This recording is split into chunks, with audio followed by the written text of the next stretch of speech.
Good morning and welcome to Living Local 15. I'm Jessica Williams. Welcome. I'm so glad that you are joining me today. Today is Wednesday, so we are going to receive some great financial tips from Foster Financial for Women's Wealth Wednesday. And today we are covering some important tax information. Also, we pick up where we left off at Kekionga Craft Company, and I try Mead for the first time, which is fermented honey in a form of a beverage. So stay tuned for that experience. That and more happening now. Fashion, food, and fun. You're watching Living Local 15 with your host, Jessica Williams.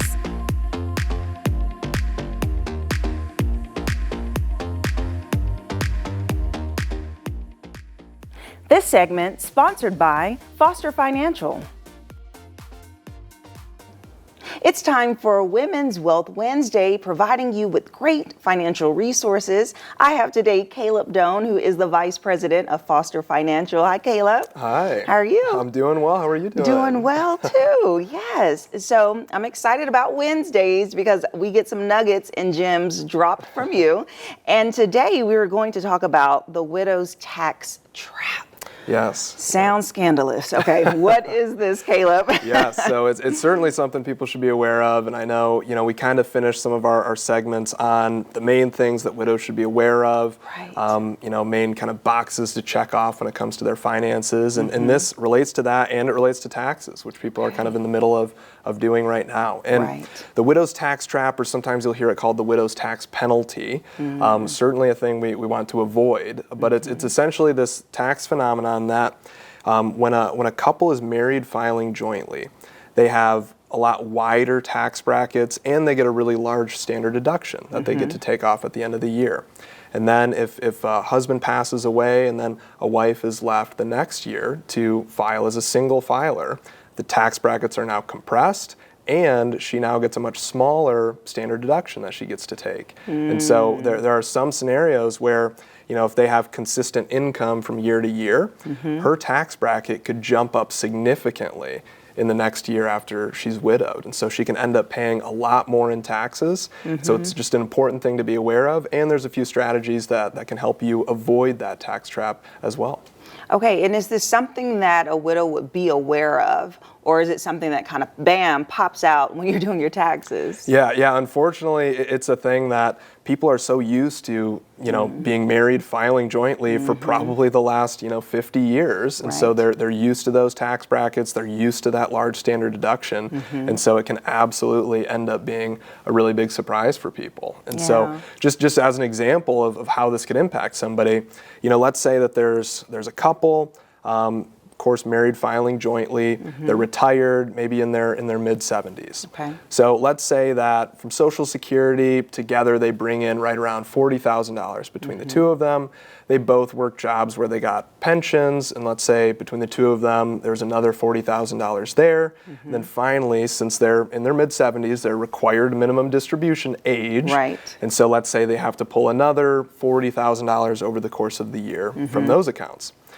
If they're married filing jointly and they get to take that big standard deduction, they would be in the 12% tax bracket. So a pretty relatively low tax bracket to be in. Now let's say the husband unfortunately passes away. The next year the wife is filing as a single filer. So let's say her Social Security dropped to $25,000.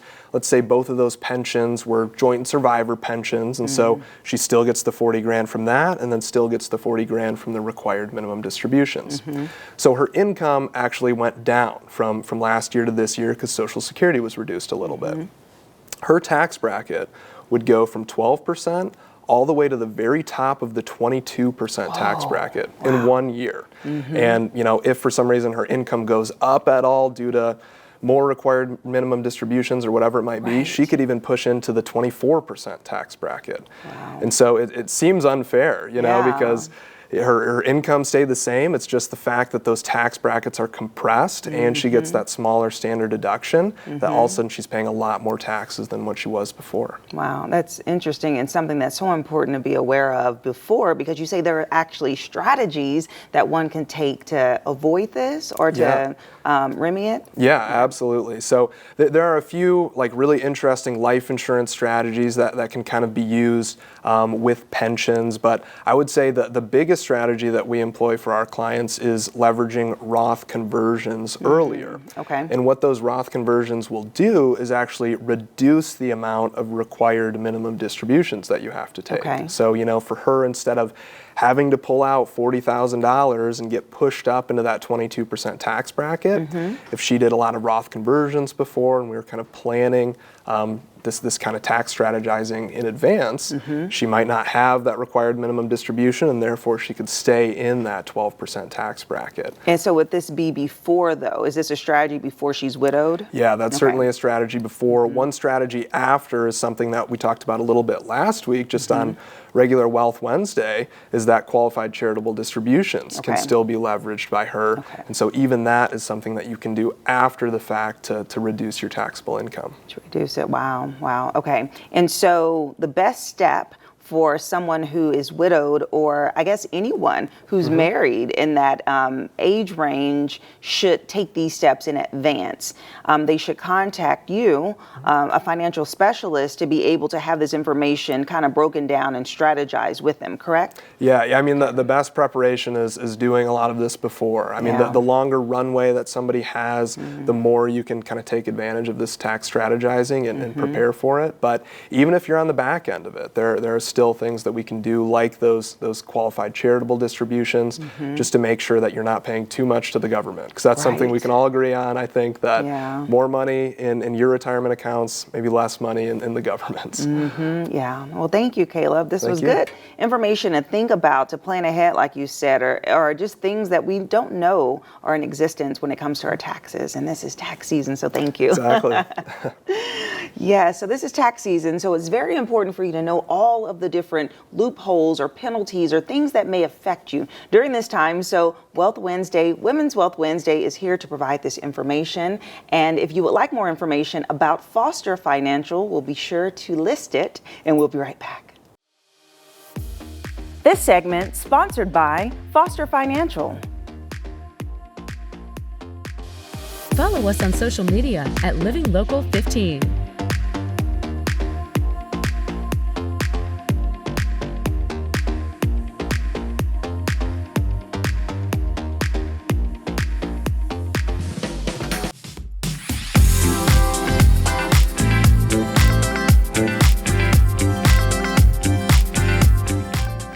I am back with Tyler, the co-owner of Kekionga. Hey there, Tyler. Hey. All right, so we've been having fun tasting some of their hard cider.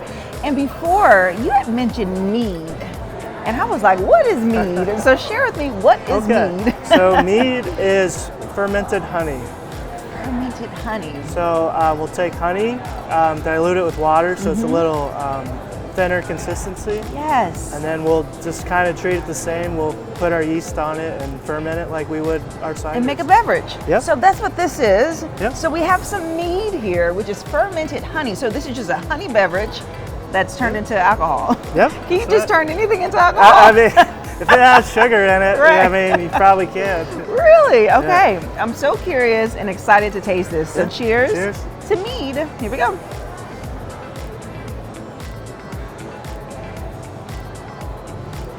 Huh. Wow. So this one is our campfire treat. We try to go for like a s'mores. So it's a little cocoa nibs. You'll get some graham cracker and some like marshmallow. It's all just very faint. It's giving me this. There's so much happening. Right. My taste buds are popping all over the place. It's pretty complex. Wow, it is, but it's exciting. It does jump all around, all over the tongue. I don't know what to place. It's giving me herbalness. It's giving me a bit of The more I drink it more, the more side. the chocolate comes out. Yes, in the smokiness of a campfire. Yep. But it's also giving me just kind of like essential herbs in a way. I don't know. This has stumped me. Yeah. Wow. Yeah, Mead is really gaining popularity too, so we've committed to making more meads this year. And so when you make each mead batch, is it a different flavor? Do you add different nuances? Typically with mead, we'll actually co-ferment with whole fruit chunks. Okay. Whereas like cider, we'll blend juices. But with mead, we'll actually cut up the fruit and co-ferment with the actual fruit in it. Oh, that's cool. Because mead is pretty strong, pungent, I guess. Right. You would say. Yeah. So without punch. without the other fruit in it, it just doesn't smell that great when it's fermented. Okay. I've had mead from all over, and it kind of all smells the same. So. I like this. You are a cider connoisseur. I love that. Okay, so you get so creative with your ciders here that you have even made a couple of cocktails. Yep. So this is so fun. So what is this that you have created? Here we have the Cider-Rita. It's our version of a margarita. Cider-Rita. So we take our fresh cider, Blanco tequila, and then some. Wait, what's in it? Blanco tequila, like white tequila. Oh, wow. And then we do lemon juice. Lemon juice. Okay. Most people do lime, I know, for margaritas. Right. But who knows with cider? Right. So we found this one to be a pretty good concoction. Yeah. Here we go.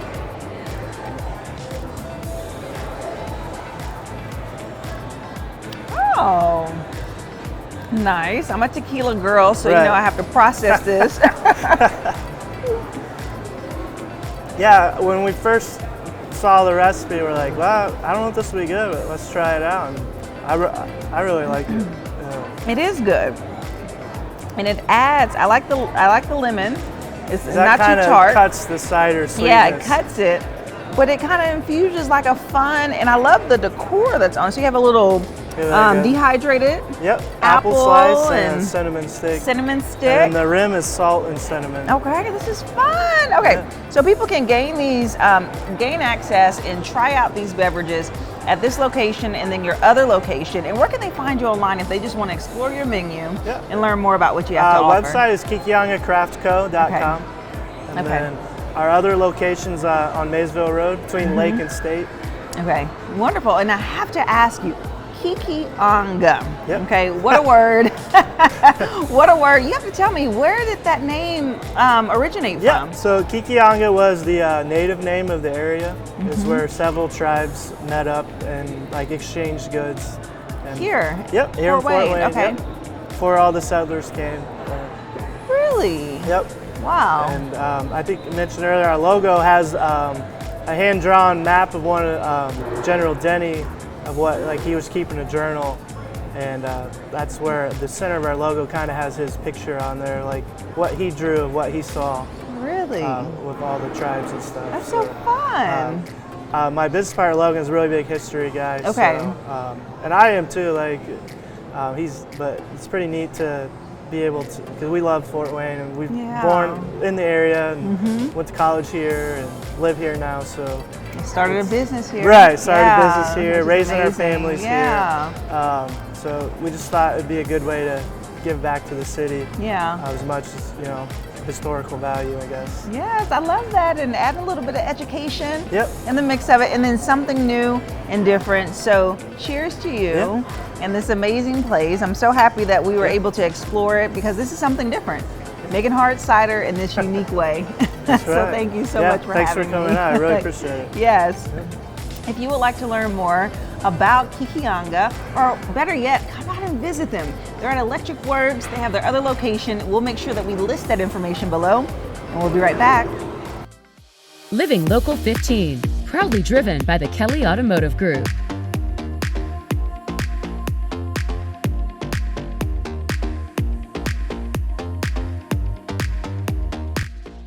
This segment sponsored by PowerSwabs. Today, we have a very special show for you. Our friend Scott is here to show us an easier way to look younger, feel healthier, and feel more confident. If your teeth are yellowing due to coffee, tea, red wine, or smoking, you need to pay attention. Scott says a wider smile can actually make you feel more attractive and visible and take years off of your appearance. If you want whiter teeth in 5 minutes, Scott can help. Hi, Scott. Welcome. Jessica, I am the PowerSwabs guy, and I'm here to show your viewers how they can get a brighter, whiter smile in less than 5 minutes using this product that I've been promoting on national television for over 8 years now. Never seen anything like it on the market, Jessica, for three main reasons. Number one, you're going to get results quick. Number two, we're going to do it without sensitivity, which I'm sure your viewers are loving to hear right now. And number three, it works on all dental surfaces. Yes, that sounds amazing. And you have an important test that you would like to share with our viewers about how they can improve their smile. Is that right? Yeah, it's a fun little game we like to play called the Would You Rather test. Jessica, I'm going to put you on the spot here. I don't know if you were a good test taker in school or not, but the pressure is on with the Would You Rather test. So we paneled 100 ladies and said, who would you rather spend time with or even possibly kiss? The guy on the left with the yellow stained teeth or that guy on the right with the bright white smile? That is a good looking guy, Jessica. All we did was change the shade of his teeth. You can see the difference. So I'm going to ask you, who do you think they chose? Probably the guy on the right. Oh, got me worried there for a second, Jessica. Yes, of course, 100% of the ladies, now 101% of the ladies, chose the guy on the right with the whiter smile. Then we paneled 100 men. And Jessica, I'm going to be honest with you. Men aren't nearly as picky or choosy with who they'll spend time with their kids. But even 100% of the men said the girl on the right with the whiter smile. So really what we're learning here is that people are spending a lot of time at the gym, money on procedures. And I'm all for improving yourself physically, don't get me wrong. But the fact of the matter is if you look great on the outside, but you smile and you're that person on the left in the Would You Rather test, it's definitely going to affect your appearance. And in just 7 days using PowerSwabs, I promise you, you're going to be that person on the right in the Would You Rather test. It's only a quick two-step process. So I want to show your viewers right now how simple this product is to use. Because when you get the PowerSwabs in the mail, Jessica, you're going to get a box of 7 stain-out swabs and a box of 7 whitening swabs. All you do is pop the stain-out swab open like this, rub it on your teeth for only 2 minutes. And over the 2 minutes, we actually remove the stains, okay? Most people try the strips and the trays, Jessica. They cover the stains. They don't remove them. And those products also take the moisture out of your enamel and dehydrate it. That's why they hurt so much. With the stain out swab, we're actually removing the stain and also hydrating your enamel so you don't experience sensitivity. That's a make or break for a lot of people because the number one complaint about going to the dentist to get your teeth whitened or using those other products is that they hurt too much. So with PowerSwabs, you're not going to have that. I feel it's the biggest advantage. So you do that for 2 minutes, then you pop open the whitening swab, another 2 minutes, and Jessica, it's that simple. In less than 5 minutes, you're going to get on average 2 shades whiter. You see the shade chart on your screen right now. You're only going to do that once a day for 7 days and get 6 shades whiter. The best part is that results last up to 6 months. It's just an incredible product. Wow. Okay, so you did that and you made it look so easy. Is it really that quick and easy? I mean, tell us the truth, Scott. I swear, that's why I demoed, because I said, I'm not going to tell your viewers, I'm going to show them. So literally, yeah, obviously for TV time constraints, we can't do the full 2 minutes, but all you're going to do is that full 2 minutes with the stain out and the whitening swab, and you're going to get those results you're seeing on screen. I also want to stress, Jessica, the fact that this works on all dental surfaces, that's a really big deal to people, because if you're watching right now and you have caps, crowns, and veneers, you've paid thousands of dollars for those procedures. And it looks great when it's done, but over time, your smile goes uneven because they stain. Not anymore. PowerSwabs actually lifts those stains, gets you back to that bright white smile you had when it was done. So just another reason to try it, another reason why people love it. I know that there's things that we can drink that can affect our smile and our white teeth as well. Like I'm a coffee drinker. See, I see you with your cup. Listen, I have been drinking coffee for so long and I cannot go a morning without it. So will PowerSwabs help with the stained coffee teeth too? That is the second most commonly or common question I get, Jessica. The first one is, Scott, do you have any free samples? Right. And then the next one is, oh my God, can I still drink my coffee? Now, normally, it's a great question because normally when you get your teeth whitened, they say, don't do this, don't do that. This is the number one culprit for staining our teeth, Jessica. Coffee.